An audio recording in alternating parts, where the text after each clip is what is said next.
د روزګان ولایت د امنیه قومندانۍ اړوند په نظامي وسلو او نقلیه وسایلو سمبال د خاصو ځواکونو 200 کسیزه قطعه جوړه او د امنیت ډاډ ورکولو په موخه د مرکز ترینکوټ ښار ته راووتل. مسؤلین وایي یاده قطعه به د ولس د امنیت په تامینولو کې هر اړخیزې مرستې کوي. په وینا دې 200 کسیزې قطعې ته د امنیت تامین او ولسونو د خوندیتوب برخه کې مسلکي زده کړې ورکول شوي. قومندانۍ مربوطه قطعې خاص دا په مجموع کې 200 موټر دي، دې سره رینجرې او شوبې دي او دوی بدن د روزګان په ولایت کې اجرا کوي.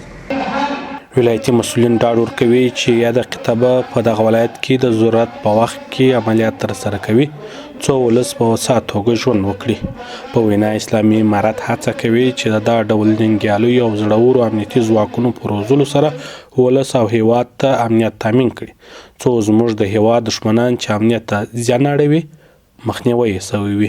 نو دغه قطعې خاص د ولسو د دې ښار د امنیت لپاره او د دوی د ساتنې لپاره جوړه ده. انشاءالله الرحمن چې په هر ځای کې مشکل وي دغه کتاب هغه ځای ته ځان رسوي او د خلکو امنیت او حفاظت او خدمت لپاره آماده ده. د دې 200 کسیزې قطعې ځواکونه هم خوشحاله دي چې د خپلو ولسونو د امنیت لپاره شپه او ورځ دندې ترسره کوي.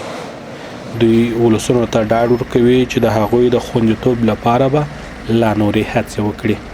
دا د قطعې خاص کم کسانان چې تاسې وینئ همدا کسانان دا د قطعې خاص دپاره ټاکل سوي او د معسکر نه فارغه سوي کسانان وینئ.